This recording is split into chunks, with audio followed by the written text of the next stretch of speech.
Et bonjour, bon dimanche à toutes et à tous les amis, j'espère que vous allez tous très bien et je vais faire mon petit mea culpa pour commencer. Je m'excuse, je m'excuse pour la vidéo d'hier. Voilà, donc je m'excuse, j'ai tort absolument. Il faut que les joueurs soient châtiés. Non, je rigole. Je m'excuse pas, mais juste, je tiens à préciser qu'il n'y a aucun souci entre moi et Longoria. Je le connais pas, mais c'est juste que je suis pas anti-Longoria, les amis. Je vous ai dit même dans mon avis d'hier, je vous ai même dit hier que je le félicite pour les recrutements qu'il a fait. Je le félicite pour son travail qu'il fait, point de vue recrutement, point de vue bosseur et point de vue connaisseur de football. C'est un mec qui s'y connaît quand même, Pablo Longoria. Donc sur cela, c'est des qualités que je reconnais. Mais derrière, il a des défauts. Et ça, quand on dit des critiques avec des arguments comme je l'ai fait hier, bah faut pas m'en vouloir. Faut juste dire ouais, mais Seb, t'as tort sur ça, sur ci, sur ça. Et restez correct, les amis. Pour certains qui sont un petit peu partis peut-être trop loin à mon goût, restez correct, s'il vous plaît. Voilà, donc pour le petit point, on reste sur ça. Pour Pablo Longoria, moi, si je le rencontre un jour, je le féliciterai pour le travail qu'il a fait. Je lui dirai salut Pablo, est-ce que tu vas bien? Est-ce qu'on peut parler ballon ensemble? Voilà, et peut-être qu'il me mettrait à l'envers, ou peut-être que je lui mettrai à l'envers, parce que franchement, ceux qui me disent tiens, Footix, ouais, j'ai baigné dans le football depuis mes 6 ans, 7 ans. Je pense m'y connaître quand même dans le football. Voilà, je ne me balance pas des fleurs, mais je pense m'y connaître un petit peu. Voilà, les amis, maintenant on va partir sur la rencontre. M'en voulez pas hein, pour tous ceux qui sont contre mon avis. Ceux qui me critiquent, il n'y a pas de souci, vous êtes là les bienvenus. Vous pouvez toujours me critiquer, mais restez toujours correct. Alors, on y va, let's go les amis, toujours sur l'abonnement, le partage, la cloche et le petit coucou à Jean-Pierre. Voilà, depuis 2-3 jours, personne ne le salue, à part un ou deux dans le chat, dans les commentaires, pardon. N'hésitez pas à le saluer, il est toujours là, hein, il est toujours présent, lui. Toujours présent. Voilà. Allez, vous êtes toujours plus de 65% à ne pas être abonné à ma chaîne.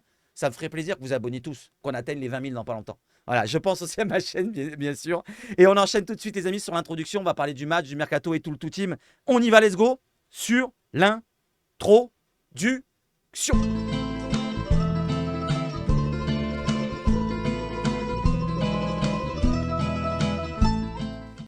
Allez, ça fait 3 fois que je refais la vidéo, mais c'est pas grave. On est ensemble et on est ensemble pour débriefer un petit peu cette rencontre d'hier. 3-0, j'étais pas en live, malheureusement, mais j'ai pris plaisir à regarder la rencontre en différé, il n'y avait pas de souci. Donc, 3 buts marqués par Greenwood, son premier but, l'anglais qui nous marque un superbe but, on va dire, d'attaquant renard de surface, on va dire. Il crochette un défenseur, il va mettre un piqué, c'est dévié, certes, mais il est là pour faire le bon geste et se mettre en bonne position. Il va très très vite dans ses gestes. Derrière, Enrique qui marque un but. Félicitations Enrique. Hier, j'ai dit je suis toujours partant pour un départ de Enrique. Et c'est toujours le même cas. Voilà, je préférais que ce soit Enrique plutôt que Murillo qui partirait. Mais malheureusement, Murillo, on ne l'a pas vu rentrer hier. Et je pense même qu'il n'était même pas sur le banc. Voilà, j'ai regardé à droite à gauche, je ne l'ai pas vu. N'hésitez pas à me dire si je me trompe dans les commentaires, il n'y a pas de souci. Pour Bacola, pour le troisième but, félicitations petit jeune qui marque son premier but avec l'effectif pro à peine 16 ou 17 ans, je ne sais plus quel âge il a exactement. 89e minute des jeux. Donc ça fait environ 30e minute, 64e minute et 90e. Donc 30, 60, 90, toutes les demi-heures. Voilà, on peut dire que la première demi-heure a été mollassonne. Les Palois nous ont mis en danger. Voilà, sur la première occasion, c'est eux qui l'ont, avec une perte de balle d'Azdinouni. Voilà, donc après, il s'est repris. Dans la rencontre, Azdinouni, il a été quand même correct dans les transmissions, dans le jeu, dans la création. Je trouve qu'il a été correct. Voilà, faut pas non plus critiquer sans avoir d'argument aussi dans ce domaine-là. Unai, dans le passé, il nous a énervé. Mais là, Unai, de ce qu'il a fait hier, ça a été correct. Certes, c'est un match de prépa, c'est une Ligue 2 en face, mais il faut le dire quand ils font des bons matchs. Comme Amin Harit, il est dans les 2 premiers buts, il me semble. Peut-être dans le troisième, je ne sais plus. Ou alors l'inverse, peut-être le premier et le troisième. Oui, le premier et le troisième. Le deuxième, je ne crois pas qu'il y ait dessus. Mais en tout cas, Amin Harit, il a apporté quelque chose. Voilà. Certes, il n'est pas à la finition, mais il a apporté quelque chose. Voilà, donc on va regarder un petit peu tous les joueurs poste par poste pratiquement. Pas tous, hein, parce qu'on ne va pas non plus tout détailler. Et on va préciser un petit peu les cas Sternal, Moumbagna, Greenwood. Et je pense que c'est tout, hein, ça ira. On a parlé déjà de Merlin sur les autres vidéos, son profil hybride. Et maintenant, on va sur la composition d'équipe, les amis. Alors, la composition d'équipe de départ, vous l'avez là sous les yeux, c'est le 11 de départ avec Blanco au gardien, Meïté à droite dans la défense à 4, Balerdi, Brassier et Merlin. Pour le milieu à 2 devant la défense, c'est Unai Kondogbia et Amin Harit à la création offensive ou création du jeu tout simplement. Greenwood à droite, Enrique à gauche, Moumbagna dans l'axe. Alors, Pour les remplaçants maintenant, on va voir un petit peu qui a été remplacé le plus tôt. Et ben c'est comme d'habitude, Faris Moumbagna. Il a joué 45 minutes encore. Troisième match consécutif. Troisième match depuis le début de la prépa. Troisième match qui se fait remplacer à la mi-temps par Sternal. Donc ils ont le même nombre de minutes de jouer. Lirola qui remplace Meite à la 58e. Ensuite, on a qui est rentré? Abdallah qui rentre à la 73e à la place de Greenwood. 80e, on a deux joueurs qui rentrent, Selami et Ben Seguir, qui remplacent donc Harit et Luis Enrique respectivement, et Bakola qui remplace à la fin Unai. Donc toutes les rentrées ont été correctes, je trouve, dans l'ensemble. Je ne sais pas si vous trouvez la même chose que moi, mais j'ai l'impression qu'on a vu de bonnes rentrées. On a vu pratiquement tous des joueurs qui ont été concernés pendant toute la rencontre, mis à part, comme je vous l'ai dit, la première demi-heure qui a été un peu plus difficile, délicate. Les Palois qui étaient bien en place, ils nous posaient problème. Mais donc quand on a enchaîné, quand on a marqué le premier but, je trouve qu'on a été largement au-dessus des Palois. Ça, c'est mon avis. Allez, j'enchaîne maintenant avec des vidéos, avec les buts. Comme ça, vous verrez un petit peu comment ils ont été marqués, ces jolis buts. Alors, j'enlève le son. Quoique je peux le laisser, mais on s'en fout, il y a des cigales, c'est pas grave. Allez, le premier but avec un bon travail sur le côté gauche, on va le voir dans la surface d'Armin Harit. Il va centrer au point de pénalty pour Azimnaï qui frappe, contré par le gardien. Et Mason Greenwood qui suit, hop, le petit geste technique, le piqué et le petit lob transversal rentrante. Magnifique but de Mason Greenwood, son premier avec l'OM. On enchaîne avec le but de Luis Enrique. Et Luis Enrique, il y a le son cette fois, on voit que c'est Amin Harit. Amin Harit, encore une fois, ça fait 2 fois dans les buts, qui dépasse, qui passe là pour Enrique. Enrique qui repique dans l'axe et qui frappe. C'est contré, mais c'est quand même au fond des filets. Alors, Luis Enrique, quand il est parti de son côté gauche pour repiquer vers le point de pénalty, je me suis dit, il va jamais tirer. Et bien, il a tiré et il a marqué. Félicitations à Luis. Félicitations à Luis. Et le troisième but, félicitations au petit jeune Bakola. Alors, je crois que Amin Harit n'est pas sur le but. Cette fois, non, il n'est pas sur le but. C'est Bakola qui va faire un 1-2 avec Ben Seguir. Ben Seguir qui rentre dans la surface côté gauche. Il centre au point de pénalty et Bakola contrôle. Petit ajustement plat du pied. Premier poteau, petit filet. Magnifique finition d'Aril Bakola avec Léo Ballardi qui va venir le féliciter. On va voir là, regardez. Hop, on le voit pas mais c'est trop tard, c'est pas grave. Point de pénalty, hop, petite frappe, il ajuste le gardien. Bravo au jeune Bakola.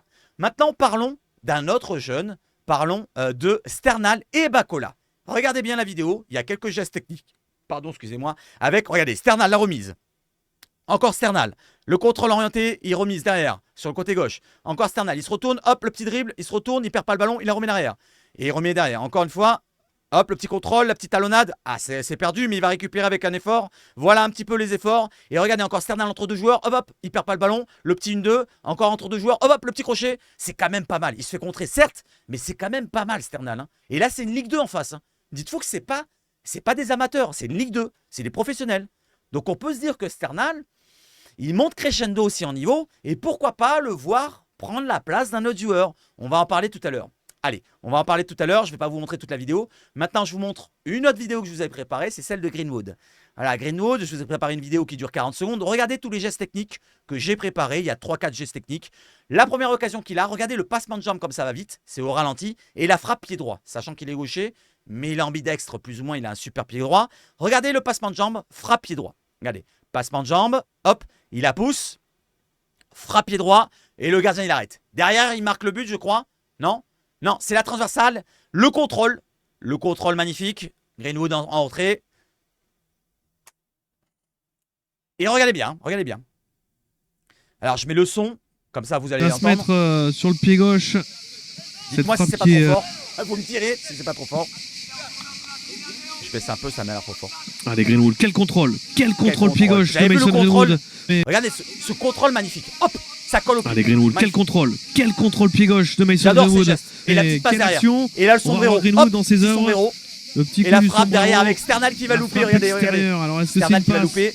Ou est-ce qu'il a dévissé son ballon? C'est magnifique. On va revoir. Greenwood, j'adore ces gestes techniques.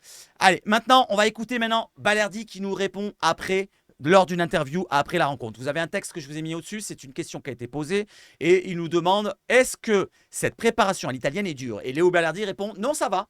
Il faut faire les efforts pour être bien dans la Ligue cette saison. Beaucoup de tactique. Il le dit avec un petit sourire. Il faut mettre dans la tête tous les entraînements, mais ça va. Voilà, il dit que c'est assez compliqué tactiquement, mais ça va encore. Allez, on écoute un petit peu, ça dure 3 minutes environ. Écoutez, comme ça me laisse boire un petit peu. Salut Léo, tu vas bien? Alors, tes premières impressions de la saison. Donc là, déjà, quelques mots sur le match. Une bonne répétition. C'est votre 3e match. On vous sent plutôt bien, plutôt monté en régime. Oui, bonjour à tous. Je pense que oui, on est en train de faire les choses bien. On commence petit à petit et après on est en train de comprendre tout qu'est-ce que les coachs demandent. Et je pense que ça se peut voir des choses et je suis content pour ça. Et je pense qu'aujourd'hui on a fait un bon match. Léo, tu as le brassard et c'est pas pour rien. Là on était sur le banc. Tu donnes beaucoup de voix, tu encourages tes coéquipiers, tu les conseilles un peu sur le placement. Tu as un rôle central là, dans cette défense. On voit un peu, vous êtes à 3 avec Quentin qui monte. Tu te dis, j'ai de nouvelles responsabilités cette année, il faut que derrière le patron, ce soit moi impérativement aussi par la parole.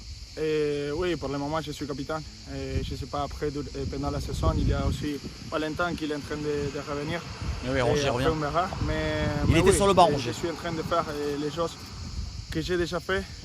Peut-être, oui, avec plus de responsabilités. Maintenant, je prends les brassards et je sais qu'est-ce que ça veut dire ici dans cette club. Donc oui, j'essaie d'aider à tous mes coéquipiers et de maintenir les ordres de l'équipe. Quand tu parles, tu parles de l'apprentissage par rapport au coach, au nouveau système, comment toi tu vis ça derrière? C'est quelque chose... alors, c'est pas exactement ce que vous aviez fait avec Sampaoli, mais on retrouve quelques similitudes. Pour toi, c'est simple à assimiler? Oui, un peu. Et il y a des choses aussi avec les latérales qui se mettent dedans. Et il y a des choses que ça se ressemble. Et il n'y a pas beaucoup de joueurs qui ont été avec Sampaoli. Mais moi, Valentin, il y a des joueurs on était là. Et il faut aider à s'adapter. Et maintenant, mais je pense que tous notre joueur, tous mes coéquipiers, sont en train de le faire très très bien. Léo, tu parles de tes coéquipiers là. Parle-nous d'un en particulier qui a ouvert son compteur. C'est Mason Greenwood. C'est pas facile, il est sur le côté droit, il n'a pas trop de ballons, mais il a eu son 2e, 3e ballon. Il a montré que c'était un top joueur. Qu'est-ce que tu en penses de jouer avec un mec de ce niveau-là? Oui, il vient d'arriver. Après, il était dans notre championnat. C'est un peu difficile, mais chaque fois qu'il touche le ballon, tu peux le voir qu'il est clair avec le ballon. Et s'il peut essayer de finir l'action, il essaye. Et après, s'il ne peut pas, il revient. Et ça, il nous va donner beaucoup de choses dans ce championnat. Comment tu juges la préparation pour l'instant? Est-ce que c'est une préparation à l'italienne? Est-ce que c'est dur? Je vois ton petit sourire. Il fait chaud, mais est-ce que vous souffrez? Non, ça passe bien. Il faut faire les efforts après pour être bien dans la ligue, dans les saisons. Mais ça va, beaucoup de tactique, il faut mettre la tête tous les entraînements, mais ça va. Léo, comment ça se passe avec Lilian Brassier justement? On parlait des recrues. Très intéressant ça. Un défenseur qui vient, comment est-ce qu'il s'adapte avec vous et comment est-ce que vous aimez jouer avec lui? Magnifique. Tu peux le voir, il est tranquille. Il parle beaucoup. Pour moi, c'est un top joueur. Et on se comprend très très bien, comme si on joue depuis longtemps. Merci Léo. Donc c'est très intéressant ce qu'il a dit Léo Belardi, je trouve. Donc il a dit plus ou moins tout ce qu'on voulait entendre, c'est-à-dire de savoir comment il jouait, c'est-à-dire avec les latéraux qui redescendent dans le milieu de terrain, que ça ressemble un petit peu à les idées qu'on avait avec Sampaoli. Il n'y avait que Rongier à l'époque qui connaissait comme Balerdi. Là, il parle de son entente avec Brassier comme si ça faisait des années qu'ils étaient ensemble. Il est sérieux, il fait pas de bourde pour l'instant. Brassier, il est très solide. Je trouve que franchement, on dirait que c'est vrai que ça fait un moment qu'ils jouent ensemble. Qu'est-ce qu'il a dit derrière? Il a parlé de la préparation avec le petit sourire, comme quoi il y a beaucoup de tactiques à enchaîner, donc c'est assez compliqué. Et il a parlé aussi de son capitanat. C'est très important à l'OM de respecter ce capitanat. Voilà plus ou moins un petit peu les paroles de Balerdi. Peut-être que j'oublie quelque chose. N'hésitez pas à le dire dans les commentaires. N'hésitez pas à me donner votre avis sur la petite interview de Balerdi. Il y a une interview derrière de Brassier. Je ne vais pas vous la mettre en entière, sinon ça va être trop long. Ça dure encore 3 minutes. Voilà, donc plus ou moins, il y a une petite question qui lui a été posée et qui va enchaîner sur un autre sujet juste derrière. Quel jeune t'a tapé dans l'œil? Lilian Brassier nous répond: j'aime bien le petit Enzo, c'est un bon joueur. Et il pourrait... Pourquoi pas avoir du temps de jeu? On lui demande. Non, il a dit: ah, ça, c'est pas moi qui vais choisir. Par contre, il a dit un truc négatif, mais c'est pas vraiment méchant, puisqu'on est en début de la prépa. Il a dit, par contre, tout n'est pas parfait encore. Oui, on a vu qu'on a concédé quelques situations très chaudes. Voilà, on a concédé même un but qui a été refusé par un hors-jeu, je crois, en début de match. Et même la première occasion, c'est une barre, hein, ça touche la barre. Voilà, et quand on perd le ballon, parfois on est un petit peu percé assez vite. Et ça, il faut vraiment être bien placé au bon endroit. C'est ce qu'il a voulu dire un petit peu Brassier dans son petite interview qui dure environ 3 minutes. Voilà, je ne vais pas vous mettre toutes les questions. Il y a eu une autre question peut-être, je ne me rappelle plus sur quel sujet. Mais en tout cas, on a en général tout ce qu'on voulait entendre sur la rencontre. Voilà, donc on monte en puissance petit à petit. On est un peu plus plaisant de plus en plus. Et on monte aussi en puissance point de vue adversité. Là, on a affronté une Ligue 2. Et la prochaine fois, ça sera Sunderland qui est une Championship. Ligue 2 Championship, on va dire Championship, c'est encore un cran au-dessus. Et derrière, le dernier match, ça sera contre Augsbourg, une semaine avant la reprise, le 10 août, je crois. On affrontera Augsbourg, qui est 11e de Bundesliga l'année dernière. Donc ça sera encore crescendo, encore au-dessus, peut-être un petit cran. Voilà plus ou moins ce qu'on peut dire de la rencontre. Et on termine avec un sujet avant de terminer sur la rencontre. Je vous ai parlé tout à l'heure des deux attaquants qui ont le même nombre de temps de minutes de jeu. Et bien c'est ces deux-là. 50-50, Sternal et Moumbagna ont 50-50 de pourcentage de jeu ensemble. C'est-à-dire 45 minutes comme le nombre, comme le nombre de minutes disputées à chaque rencontre de cette préparation estivale pour Enzo Sternal et Faris Moumbagna. Et je vous demande à vous, là, c'est à vous de répondre dans les commentaires. Je vois qu'il y a personne qui a répondu, à part Tout pour Rion. Je ne sais pas c'est qui, bon, on s'en fout. Il nous dit que Sternal signe son contrat déjà. Signé, bon signe, il a voulu dire. Donc oui, bien sûr, mais je pose la question. La semaine prochaine, même s'il n'a pas signé son contrat, je pense qu'il sera dans le groupe. Et peut-être qu'il aura un petit peu de temps de jeu encore. Et moi, je vous pose la question.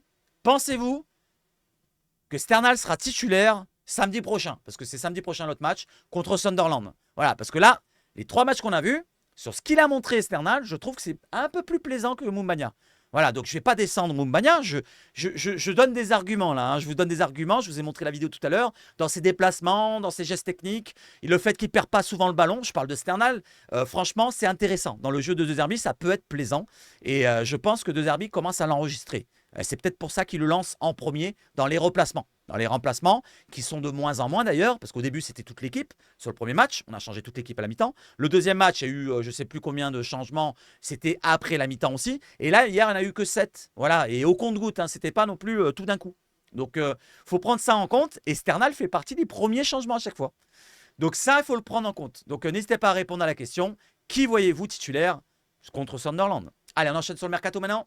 Ismaïla Sarr devrait s'engager avec Crystal Palace en début de semaine prochaine, qui arrive là. Il signera son contrat de 5 ans après avoir satisfait sa visite médicale en Angleterre. Le montant du transfert serait de 15 millions d'euros 15 millions d'euros, hors bonus selon l'OM, bonus compris selon les autres sources. C'est la Provence qui nous le relaye. Je vous l'ai relié dans le live d'hier. C'était à 16h et des brouettes que c'était tombé. Donc, comme je n'ai pas fait de vidéo juste après, je vous le relaye dans la vidéo de maintenant. C'est pour ça que je la relaye. Pour ceux qui l'ont vu dans le live hier, il n'y a pas de soussaille. N'hésitez pas à me dire ce que vous en pensez. La somme de 15 millions, je trouve que c'est un bon transfert. Que ce soit 15 ou 16 millions, comme je l'ai dit hier. Je l'ai dit la même chose pendant le live. Il n'y a pas de souci, l'OM. Il n'y a pas de souci. Je ne vous en voudrais pas de l'avoir vendu que 15 millions. Si vous me dites que c'est 16, c'est encore mieux. Mais par contre, 15, ça me dérange pas. Ça me dérange pas. On l'a acheté 13. Voilà, on récupère tout l'argent qu'on investit dessus. Et Ismaïla Sarr, je vais te souhaiter bonne chance, bonne continuation à toi. Voilà, dites un bon mot pour Ismaïla Sarr. Au cas où qu'il signe aujourd'hui, on ne sait jamais. Même si c'est demain ou après-demain apparemment que ça se fera, vu ce qui est ressorti de la Provence. Allez, Ismaïla Sarr, on termine et on passe sur un autre joueur. Valentin Carboni, c'est tombé hier soir ou dans la nuit. L'OM est très proche de recruter Valentin Carboni. Alors, on est toujours au même domaine, hein. Je n'ai pas dit que c'est une nouvelle information, c'est juste que c'est tombé. C'est tombé dans la nuit comme ça. Donc j'ai relié plus ou moins une autre source encore. Quand il y a une source qui parle d'un sujet précis pour notre mercato, même si c'est la même information précédemment donnée par le passé, eh ben je la relaye quand même. Comme ça rajoute un petit peu de crédit au dossier, vu que c'est un dossier qui est très chaud aussi. Carboni, les négociations sont très avancées pour le joueur de l'Inter qui arriverait en prêt avec option d'achat selon Andy Onrubia. Voilà, donc on dit un Rubia qui relaye quand même de bonnes informations souvent. Voilà, donc pour Carboni, c'est encore plus chaud, voilà, que d'habitude. Et ça devrait se faire, on le sait, en début de semaine aussi. Voilà, c'est pareil que Sarr. Peut-être ça correspond au remplacement de Sarr. Dès que Sarr partira, Carboni arrivera. Peut-être. Voilà, on peut mettre ça dans le peut-être. Je ne sais pas ce que vous en pensez, mais dites-moi si vous avez le même avis que moi. Allez, j'enchaîne sur un autre dossier, un départ. Samuel Gigot, on l'a vu aussi pendant le live d'hier.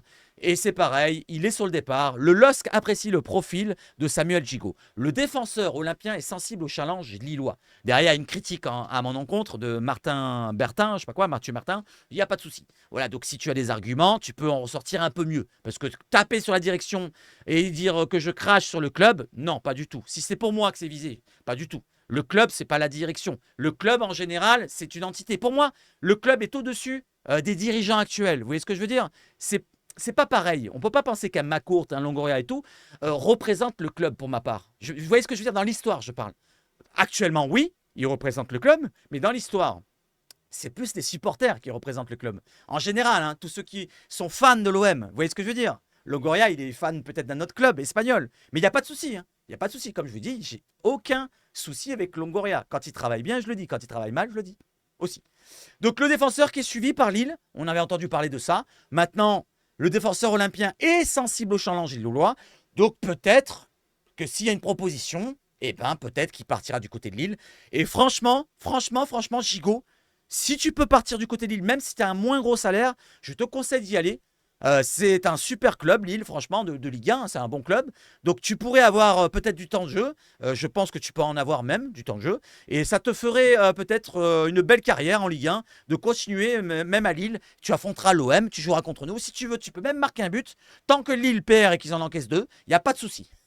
Voilà Gigot, donc bonne continuation à toi si tu pars du club. J'ai aucun souci non plus avec Gigot, les amis. Allez, on enchaîne avec un autre truc. Avec quoi? Avec Kess?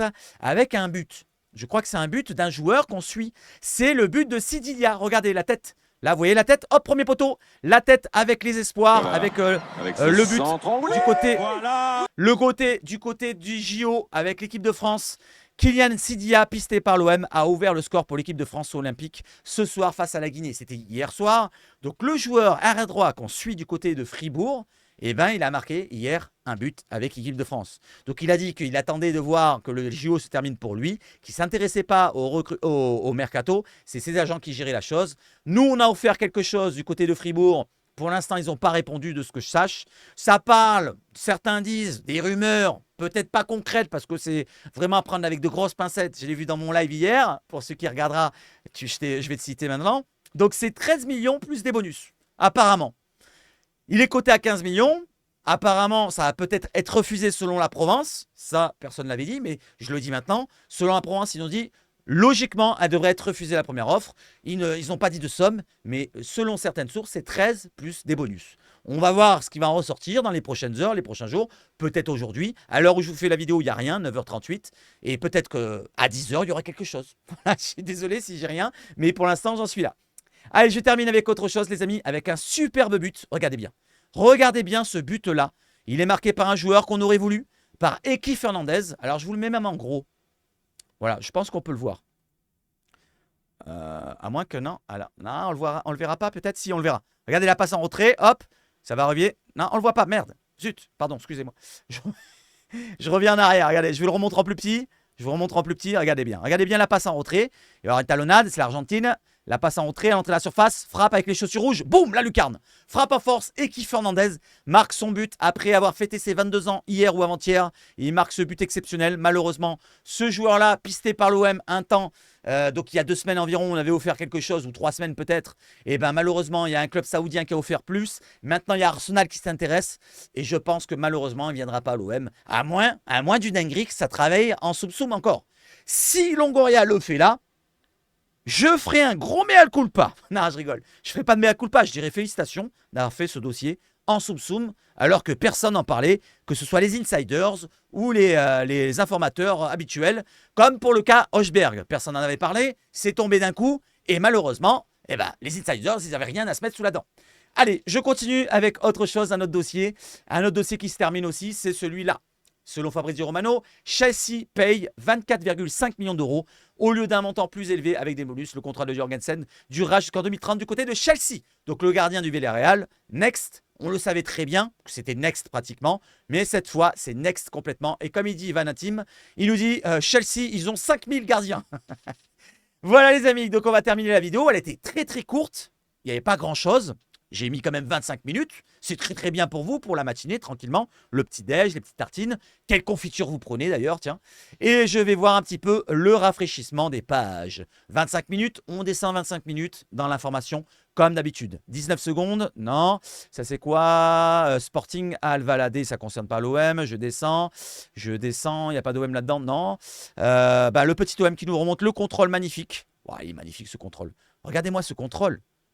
Pas ça colle, magnifique. Et derrière la passe, il y a aussi le geste de la passe juste derrière. Il montre pas tout là, le petit OM. Je vous l'ai montré dans la vidéo tout à l'heure. Il fait une superbe passe derrière.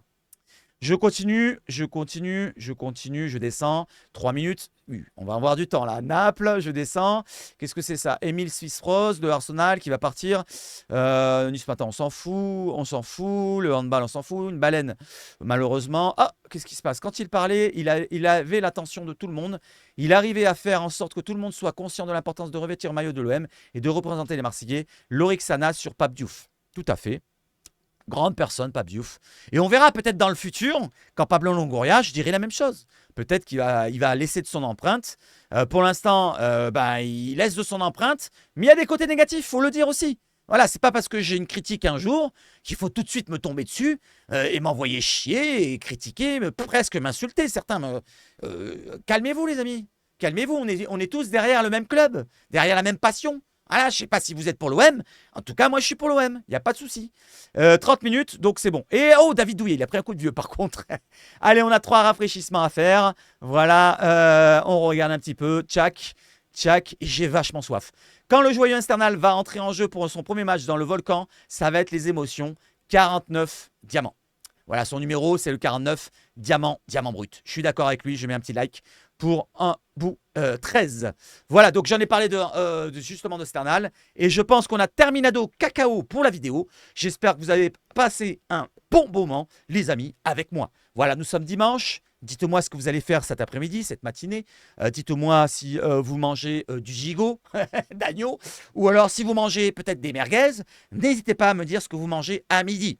Et nous, on se retrouve peut-être cet après-midi, en fin d'après-midi, s'il y a des dingueries dans la journée. Je pense pas. Je pense que ça va être très calme. Peut-être. Alors attention, il y a une chose qu'on n'a pas vue depuis un certain moment. C'est quoi? C'est une conférence de presse. La conférence de presse de présentation de Hochberg, elle n'est pas arrivée. Bizarre. Alors, est-ce qu'elle va arriver aujourd'hui ou demain? Je ne sais pas. Mais en tout cas, on ne l'a pas eu. Alors, j'espère qu'elle va arriver pas aujourd'hui. Comme ça, je peux me reposer. Quand je me réveillerai, je serai en forme pour aller au taf. Et on la fera peut-être demain ou peut-être mardi. Voilà, donc je ne sais pas. Pour l'instant, il n'y a rien qui est tombé dessus. Je me suis renseigné sur les comptes qui relayent souvent les conférences de presse. Pour l'instant, pas de conférence de presse d'Hochberg. Donc, je vais vous souhaiter de passer une excellente journée. On se retrouve peut-être, comme je l'ai dit, en fin d'après-midi, s'il y a des dingueries sur le mercato et sur autre chose. Et sinon, on se retrouve peut-être, sûrement même, demain matin, à moins qu'il n'y ait rien. S'il n'y a rien, franchement, il n'y a pas de vidéo. S'il y a quelque chose, il y a une petite vidéo peut-être très courte. Je voulais faire une petite vidéo très courte. Finalement, on a fait pratiquement une demi-heure. J'espère que je n'ai pas été trop long sur certains sujets. Ne m'en voulez pas pour ceux qui sont contre moi. C'est juste une passion qu'on a donc conjointement. Et surtout, les amis, n'hésitez pas à dire, comme je le dis à la fin, vive le foot chez Sebage Foot. Réabonnez-vous pour ceux qui sont désabonnés. Mettez un like pour ceux qui n'ont pas mis le like. Commentez positivement. Voilà, dites je m'excuse Seb, franchement, tu es un bon gars. Voilà, ça me ferait plaisir. Moi, je veux que mes chevilles ils enflent. Allez, vive le foot chez Sebage Foot. N'hésitez pas à critiquer, j'adore ça aussi. Et allez l'OM.